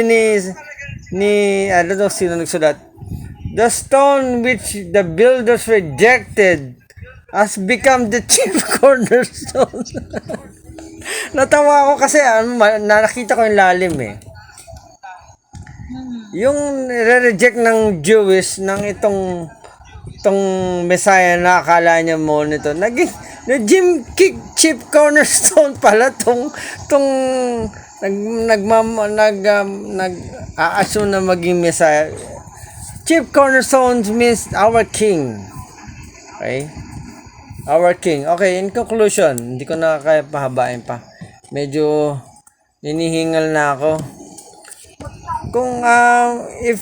Kung ikaw ay pinanganak ng time ni Jesus, sa palagay mo ba maniniwala ka na siya ay Messiah or he's just a mere man? Kasi pansin mo, tayo mga kapatid, naintindihan nating mabuti ang pagka-Diyos ni Jesus dahil sa collection ng Bible. Okay? Dahil sa New Testament and the Old Testament, naging malinaw sa atin bilang new generation, millennials, kasi it was catered properly to us. Pero if ever nung time na yon, ikaw na buhay na panahon ni Jesus, maaaring pumanig ka sa gusto ng Pharisee or doon ka sa side ng expected na naniniwala si Jesus ay Diyos, di ba? But praise God, di ba? Hindi tayo pinanak during that time. Baka tayo nagsabing, crucify him! Crucify him! Di ba? Baka. Hindi, ako bilang God lover, hindi ko alam, baka isa ako sa mga nalinlang na nagsasabing hindi si Jesus yan kasi hindi naman nasa ano pa rin tayo eh. Nasa Roman oppression pa rin tayo. Ayoko. Bira mo. Hindi pala lahat ng tao rito pinalaya niya, di ba? Napako pa sa krus. Paano ako maniniwala? Ano kung Jesus ay maghahari with the rod of iron eh, di ba? Kasi mabuti na lang. Hindi tayo pinanak noong time na yun. Kaya magsaing. Sige, Jijel. Next time na ko na lang tudugtong yung kulang ha. Medyo pagod na rin kasi ako eh.